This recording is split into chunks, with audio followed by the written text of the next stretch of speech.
Good evening everyone. स्वागत है एक बार फिर से आप सभी का सक्सेस पॉइंट इंडिया चैनल के इस जीके क्विज कार्यक्रम में। मैं राम तिवारी आप सभी का स्वागत करता हूं इस विविध प्रश्नोत्तरी जिसका नाम है जीके क्विज। चलिए आप सभी का स्वागत है। चलिए देखिए, आप सभी ने प्रश्नों का उत्तर दिया है। कि कल वाली क्लास से हमने फिर से एक बार शुरू कर दिया है, कि आज के सवाल कार्यक्रम में क्वेश्चन करना, ठीक है। और आप सभी ने बढ़िया उसके आंसर्स भी दिए। चलिए तो फिर प्रारंभ करते हैं आज की इस क्लास को। और सबसे पहले तो देखते हैं आज की इस क्लास में आज का पहला प्रश्न है कि यदि आपके मौलिक अधिकारों को राज्य द्वारा कलंकित किया गया है तो नागरिकों को राज्य के खिलाफ अपील करने का मूल अधिकार क्या है। देखो, राज्य आप लोगों ने पढ़ा है अनुच्छेद 12 के तहत, ठीक है। राज्य क्या करता है, आपको शक्ति देता है, नहीं मौलिक अधिकार प्रदान करता है, ठीक है। अब वही राज्य यदि आपके मौलिक अधिकारों को कलंकित करता है, यानी कि हनन करता है, दबाता है कहीं ना कहीं, ऐसी स्थिति में नागरिकों को राज्य के खिलाफ अपील करने का मूल अधिकार क्या है। समानता का अधिकार, संवैधानिक उपायों का अधिकार, अभिव्यक्ति की स्वतंत्रता का अधिकार, या शोषण से सुरक्षा का अधिकार। क्या सही है प्यारे अभ्यर्थियों। और यहाँ पे देखें तो प्यारे अभ्यर्थियों, संवैधानिक उपचारों का अधिकार आपने पढ़ा होगा आर्टिकल 32 के तहत प्यारे अभ्यर्थियों। तो भारतीय संविधान के भाग 3 के अनुच्छेद 32 के तहत संवैधानिक उपचारों का या संवैधानिक उपायों का अधिकार प्यारे अभ्यर्थियों एक मूल अधिकार है। बाबा साहब भीमराव अम्बेडकर ने इसे संविधान की आत्मा बताया है। यह व्यक्तियों के मौलिक अधिकारों को संरक्षित करता है एवं साथ ही साथ उन अधिकारों को हनन होने से बचाता है प्यारे अभ्यर्थियों।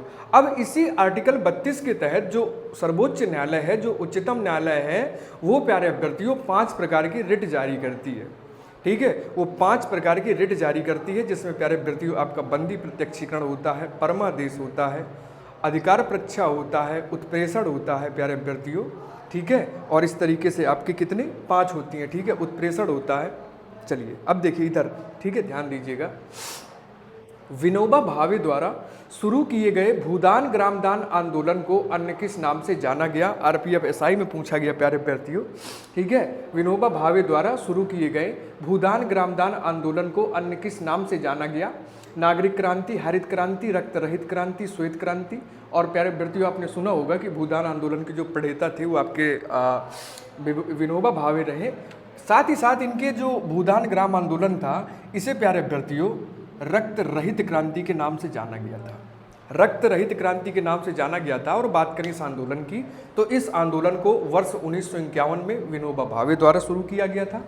ये जो कि एक सामाजिक और राजनीतिक एक आंदोलन था प्यारे अभ्यर्थियों। बात करें तो इस आंदोलन का उद्देश्य धनी जमींदारों को भूमिहीन किसानों को अपनी भूमि का हिस्सा दान करने के लिए राजी करना था, कि जो बड़े धनी किसान हैं वो प्यारे अभ्यर्थियों क्या करेंगे कि जो भूमिहीन किसान हैं उनको अपनी थोड़ी थोड़ी सी जमीन क्या करेंगे, देने के लिए क्या है, राजी करने के लिए इस आंदोलन को चलाया गया था, ठीक है। चलिए, निम्न में से किस पर्वतमाला को एशिया और यूरोप के बीच की सीमा माना जाता है। Ural, the great divining range, Atlas या फिर आल्स। आज से पर्वत प्यारे अभ्यर्थियों। और बात करें तो देखिए सही उत्तर है यहाँ पे यूराल, ठीक है। यूराल यानी कि यूराल प्यारे अभ्यर्थियों जो है ये एशिया और यूरोप को क्या करता है, अलग करता है। यूँ तो प्यारे अभ्यर्थियों यूराल के अलावा और अन्य भी बहुत सारे कारक हैं जो एशिया और यूरोप को अलग करते हैं, अभी उनकी बात करेंगे प्यारे अभ्यर्थियों। बात करें यहाँ पे यूराल की, तो यूराल जो है प्यारे अभ्यर्थियों ये आपके पश्चिमी रूस की एक पर्वत श्रृंखला है जो उत्तर से दक्षिण की ओर विस्तृत है, ठीक है। बात करें प्यारे अभ्यर्थियों तो यह भौगोलिक और कि भौगोलिक रूप से एशिया और यूरोप को अलग करती है। यूराल जो पर्वतमाला है ये आपकी पश्चिमी रूस की पर्वतमाला है जो उत्तर से दक्षिण की ओर विस्तृत है प्यारे अभ्यर्थियों। साथ ही साथ एशिया और यूरोप को क्या करती है, ये बीच से अलग करती है।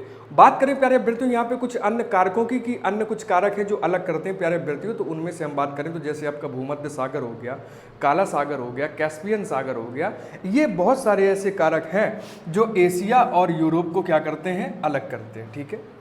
अगला प्रश्न है कि प्रधानमंत्री नरेंद्र मोदी द्वारा राष्ट्र को समर्पित ढोला सदिया पुल किस नदी पर बना है। देखिए रेलवे एएलपी 2018 में पूछा गया।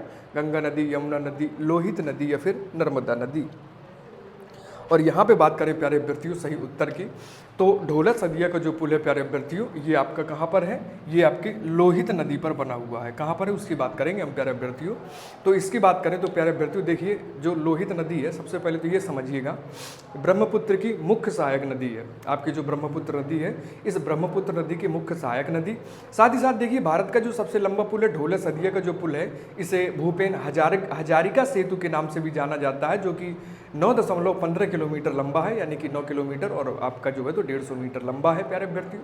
बात करें तो ये प्यारे अभ्यर्थियों लोहित नदी पर बना हुआ है, जिसमें 26 मई 2017 को प्रधानमंत्री नरेंद्र मोदी द्वारा इसका मतलब कि उद्घाटन किया गया।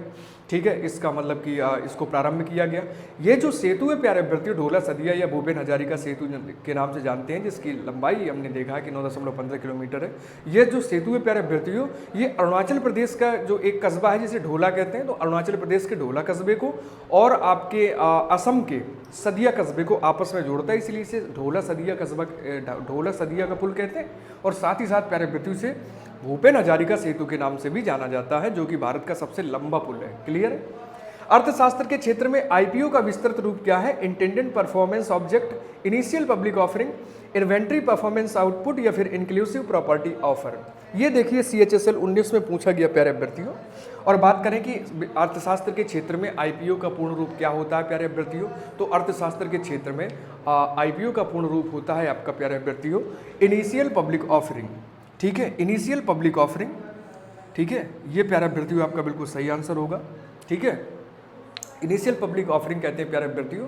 बात करें यहाँ पे तो प्यारे अभ्यर्थियों प्राथमिक लोक निगमन कहते हैं इसे। ठीक है, प्राथमिक लोक निगमन कहा जाता है यहाँ पे प्यारे अभ्यर्थियों। बात करें तो जब किसी कंपनी द्वारा पहली बार शेयर बाजार में सूचीबद्ध होने के लिए शेयर जारी किया जाता है, तो ऐसी सिचुएशन को अर्थशास्त्र के क्षेत्र में आईपीओ कहा जाता है। ठीक है, मतलब कोई कंपनी है पहली बार शेयर बाजार में मतलब कि सूचीबद्ध करने के लिए अपना शेयर जारी करती है, इस स्थिति को आईपीओ कहा जाता है। बात करें प्यारे अभ्यर्थियों तो वर्तमान में सेबी एक ऐसी कंपनी है जो कि ऑनलाइन आईपीओ जारी करना जिसने प्रारंभ कर दिया। ठीक है, बहुत सारी कंपनियां मतलब कि ऑनलाइन आईपीओ जारी करती हैं, लेकिन हाल ही में भी देखा गया तो सेबी ने क्या किया है कि आईपीओ जारी करना प्रारंभ कर दिया। ठीक है, चलिए अगले प्रश्न पर आते हैं। और अगला प्रश्न है कि कौन सी शास्त्रीय नृत्य शैली भगवान जगन्नाथ से संबंधित है? क्षत्रिय, भरतनाट्यम, ओडिसी, कथक। ज़्यादा दिमाग नहीं लगाना। जगन्नाथपुरी, पुरी कहाँ? ओडिशा। और कौन सी नृत्य शैली समर्पित है, संबंधित है? ओडिसी। क्लियर है प्यारे अभ्यर्थियों। बात करें तो जो ओडिसी नृत्य है ये भारत के 8 शास्त्रीय नृत्यों में से एक है, आप लोगों ने पढ़े हैं। ठीक है, ओडिसी नृत्य जो है तो ये भगवान जगन्नाथ को बहुत महत्व देता है। और बात करें भगवान जगन्नाथ की तो भगवान जगन्नाथ जिन्हें ब्रह्मांड का देवता माना जाता है। क्लियर हो गया। अगले प्रश्न पर आ जाए। और अगला प्रश्न है प्यारे अभ्यर्थियों, अगला प्रश्न है कि मूत्र के पीले रंग के लिए कौन सा रसायन जिम्मेदार है? यूरोबिलिन, एल्ब्यूमिन या फिर बिलीरुबिन या फिर किएरिन।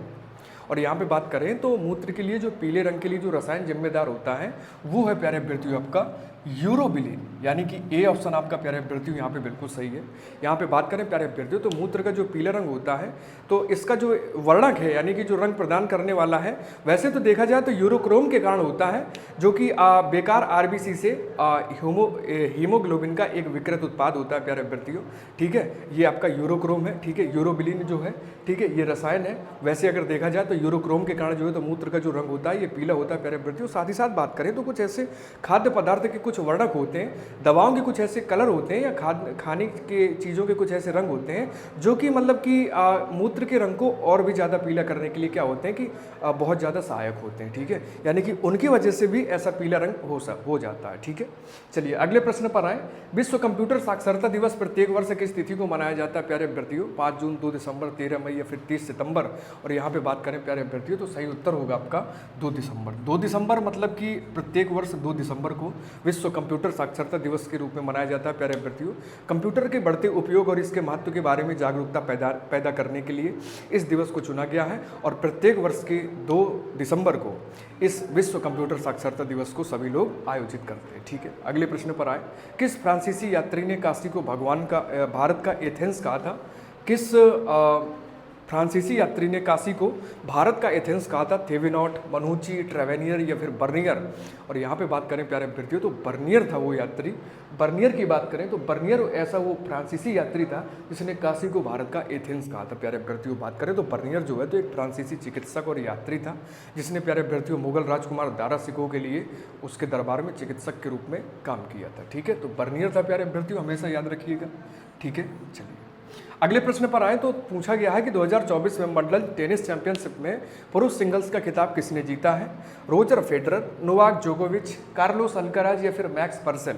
और बात करें प्यारे अभ्यर्थियों तो कल की पिछली क्लास में हमने इसी पर बात की थी कि विंबलडन 2024 जो टेनिस चैंपियनशिप है जो वीमेन सिंगल्स की बात की थी, वीमेन सिंगल्स की बात की थी प्यारे अभ्यर्थियों। वहाँ पे तो वीमेन सिंगल्स में आपने पढ़ा था कि चेक गणराज्य की जो क्रेजिकोवा थी, तो क्रेजिकोवा जीती थी, ठीक है। और यहाँ पे बात करें तो यहाँ पे सही उत्तर है आपका प्यारे अभ्यर्थियों कार्लोस अल्काराज, ठीक है। कार्लोस अल्काराज की अगर जो है तो रिलीजन की बात करें प्यारे अभ्यर्थियों, तो ये रीजन की बात करें तो ये स्पेन के निवासी हैं। तो प्यारे अभ्यर्थियों स्पेन के जो टेनिस प्लेयर हैं कार्लोस अल्काराज, तो कार्लोस अल्काराज ने नोवाक जोकोविच को हरा करके अपना लगातार दूसरा विंबलडन खिताब जीता प्यारे अभ्यर्थियों।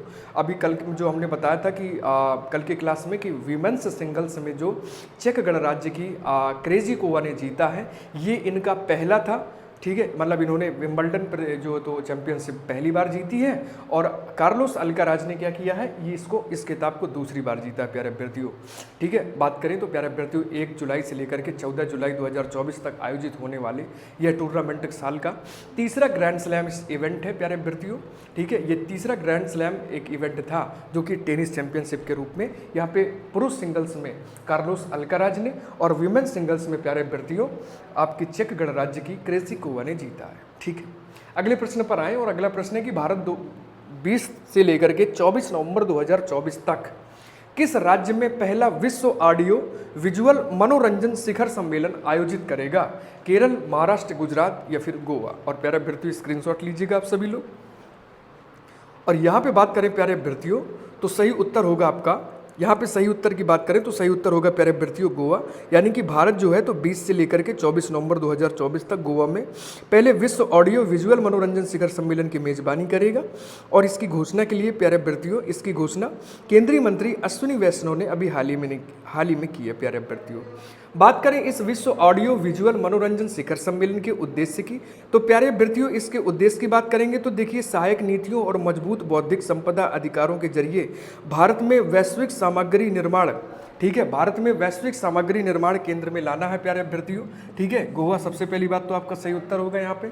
और बात करें प्यारे अभ्यर्थियों तो जो वैश्विक सामग्री का जो निर्माण है उसका केंद्र भारत में हो, इस बात को लेकर के प्यारे अभ्यर्थियों 20 से लेकर के 24 नवंबर तक गोवा में एक आपके विश्व ऑडियो विजुअल मनोरंजन शिखर सम्मेलन का आयोजन किया जाएगा, जिसकी घोषणा भी हाल ही में अश्विनी वैष्णव ने दी है, ठीक है। 20 से लेकर के 24 नवंबर 2024 तक ये गोवा में चलेगा। क्लियर है प्यारे अभ्यर्थियों? ये चलिए अब बात करते हैं प्यारे अभ्यर्थियों आज के सवाल कार्यक्रम की। इससे पहले कि कल हमने सवाल किया था प्यारे अभ्यर्थियों आप सभी से, कल मैंने आपसे सवाल किया था और उसका जो है तो कल के क्लास का सवाल था प्यारे अभ्यर्थियों कि नाटो का जो शिखर सम्मेलन 2024 है तो वो कहाँ आयोजित किया गया था? तो वो प्यारे अभ्यर्थियों किया गया था वाशिंगटन में आयोजित किया गया था। सही उत्तर देने वालों की बात करें प्यारे अभ्यर्थियों तो सही उत्तर देने में सबसे पहला उत्तर सही दिया बालवेन सिंह, आरती सिंह वरे, इसके बाद सही उत्तर दिया है चाहत सिंह ने, इसके बाद शिवानी द्विवेदी ने, शीलू विश्वकर्मा, रानी, साक्षी तिवारी और सत्यम पाल। बहुत बहुत शुभकामनाएं और धन्यवाद आप सभी को। अब बात करते हैं आज के प्रश्न की। तो आज का प्रश्न प्यारे अभ्यर्थियों की जो ऋग्वैदिक धर्म था कैसा धर्म था? जो ऋग्वैदिक धर्म था ये कैसा धर्म था? ऑप्शन सुनिएगा, बहुदेववादी, एकेश्वरवादी, अद्वैतवादी या फिर निवृत्त मार्गी, ठीक है। ऋग्वैदिक धर्म कैसा था? बहुदेववादी, एकेश्वरवादी, अद्वैतवादी, निवृत्त मार्गी। प्यारे अभ्यर्थियों सही उत्तर कमेंट करिएगा हमें। मिलते हैं आपसे इसी समय पे और इसी क्लास में। आज के कार्यक्रम का पूछा गया प्रश्न का सही उत्तर के सभी सही जवाब देने वाले अभ्यर्थी कल आप सभी को अनाउंस करूंगा मैं प्यारे अभ्यर्थियों। तब तक जुड़े रहिए हमारे साथ, देखते रहिए सक्सेस पॉइंट इंडिया चैनल और मिलते हैं आपसे कल इसी समय। तब तक के लिए अपना ख्याल रखिएगा। नमस्कार, धन्यवाद, जय हिंद, शुभ रात्रि।